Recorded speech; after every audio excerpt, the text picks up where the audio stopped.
magnificent old hymn. Now the Bible has the answer. The questions are yours. I go to the Bible, God's holy word, to find answers. Thank you again for these good questions we're using today. Question number 1 is Mystery Babylon, the United States. You must remember, of course, that Babylon was the capital of an ancient empire. Read Daniel's book in the Bible to reference that.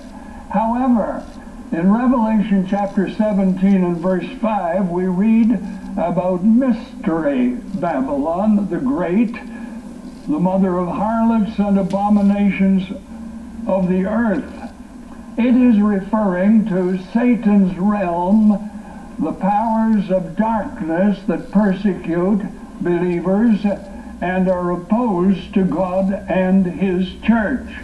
No, the United States of America is not Mystery Babylon. Mystery Babylon is much broader, much more universal than that. However, you do find the spirit of disobedience and rebellion, antagonism to God in the United States as you find it around the world today. Thank God the day is coming when the prayer that we've been praying for centuries will be answered, and the kingdoms of this earth shall become the kingdoms of our God and of His Christ, and He shall reign forever and forever. Now, question number 2 for today. Why did Jesus tell some people not to tell anyone? Well, that's rather strange. John chapter 6 tells us that, verse 15, that the people were so excited after the miracle of the feeding of the 5,000 that they wanted to take Him by force and make Him a king. And so Jesus was avoiding the possibility of a public uprising, a revolution that would try to kick the Romans out and try to establish Jesus on a national throne.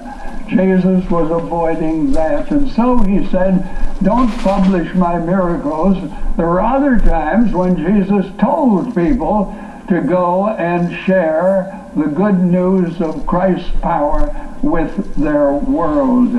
Certainly, you and I are not to keep silent.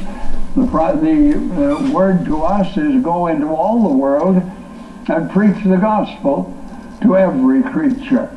And now question number 3.